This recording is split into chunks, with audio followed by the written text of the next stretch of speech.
Hello students, आज हम diary लेखन के बारे में जानेंगे कि डायरी लेखन क्या होता है।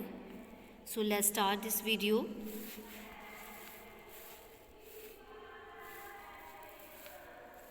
सबसे पहले हम जानेंगे डायरी लेखन क्या है।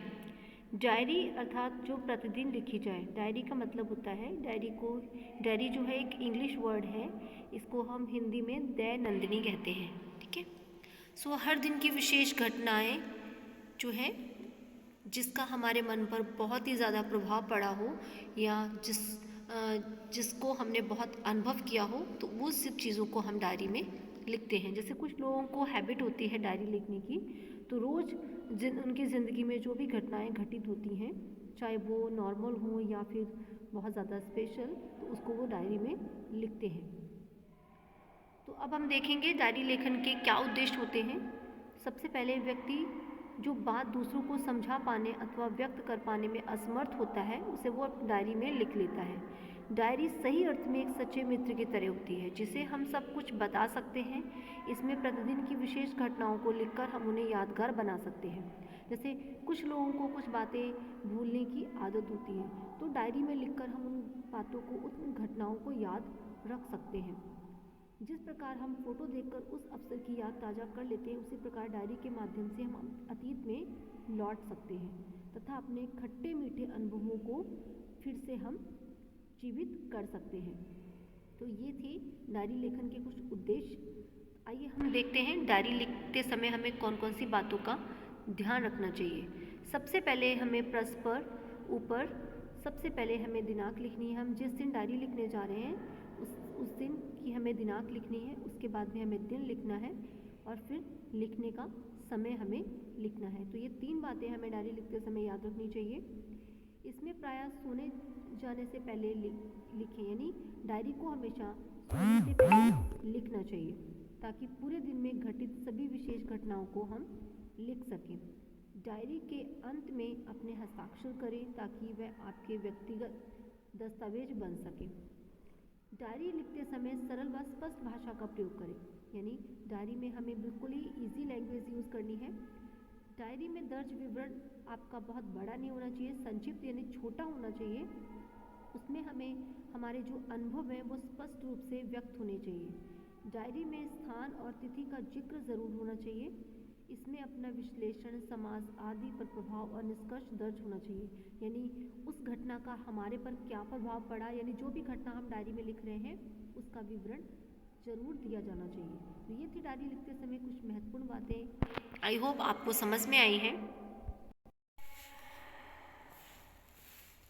अब हम जानेंगे डायरी लिखने के क्या लाभ होते हैं।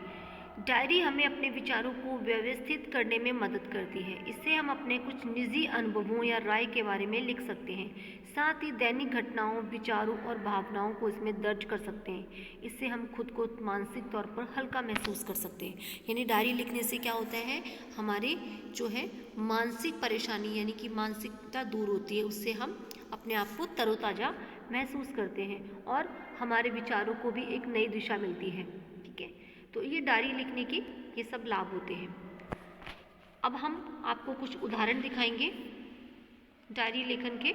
जैसे पुरस्कार प्राप्त होने के बाद हमें कि मतलब कैसा फील होता है, खुशी होती है ना, तो उस खुशी को हम अपनी डायरी में कैसे लिखते हैं। तो सबसे पहले हम स्थान लिखेंगे, फिर हम तारीख लिखेंगे, दिन, उसके बाद में हम समय, जिस समय हम डायरी लिख रहे हैं। तो आज का दिन बहुत अच्छा बीता। विद्यालय की प्रार्थना सभा में समस्त विद्यार्थियों के सामने मुझे अंतर विद्यार्थी काव्य पाठ प्रतियोगिता में जीता गया पुरस्कार दिया गया। घर आने पर मैंने माँ पिताजी को भी पुरस्कार दिखाया, तब वे फूले नहीं समाये, यानी बहुत खुश हुए।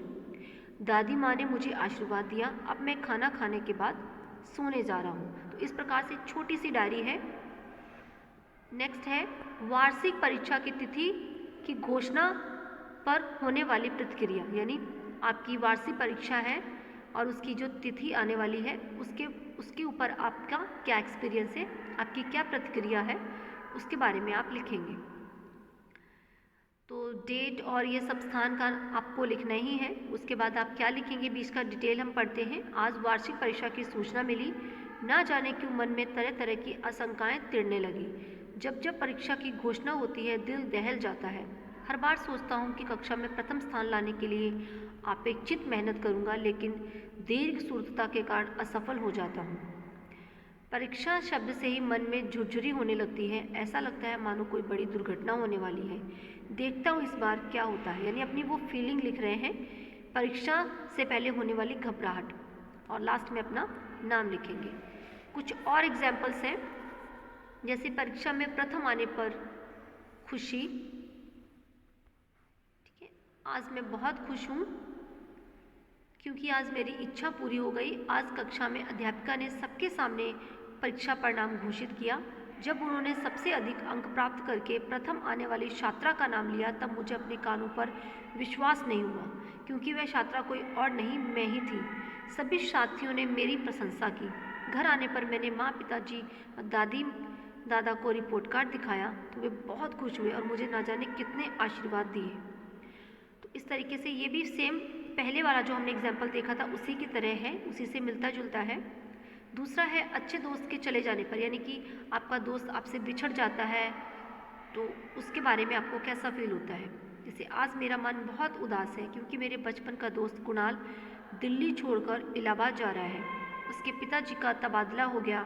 शाम को वह मुझसे मिलने आया था। वह भी बहुत दुखी था, परंतु उसने मुझसे वादा किया है कि वह फ़ोन और पत्रों द्वारा मुझसे संपर्क बनाए रखेगा।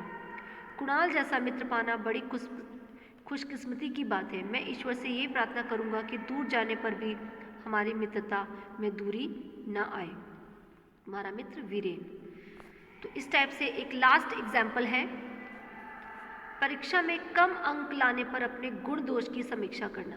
ठीक है, जैसे आपकी परीक्षा में कम अंक आए हैं, कहाँ पर कमी रह गई है उसके बारे में हम डायरी लिख रहे हैं। आज वार्षिक परीक्षा का परिणाम घोषित हुआ। इस बार मैं द्वितीय स्थान पर आई। मुझे ऐसा लगता था कि इस बार मैं प्रथम स्थान प्राप्त करूंगी। अब मेरी समझ में आ रहा है कि हर बार मुझे दूसरा स्थान ही क्यों मिलता रहा। मुझे स्मरण है मैंने 4-5 प्रश्नों के उत्तर कई बार काट कर लिखे हैं। आभार राइटिंग भी हुई है। मेरी लिखावट भी साफ सुथरी नहीं होती है। एक बात और है, मुझ में आत्मविश्वास की ज़बरदस्त कमी है। मैं कक्षा में भी चुपचाप बैठी रहती हूँ। यदि यही स्थिति रही तो निस्संदेह में हर जगह मात खा जाऊंगी। मुझे आत्मविश्वास जगाना ही होगा। तो ये थी कुछ डायरी लेखन के कुछ उदाहरण। आई होप सभी बच्चों को ये डायरी लेखन अच्छे से समझ में आया है। So thank you and have a nice day.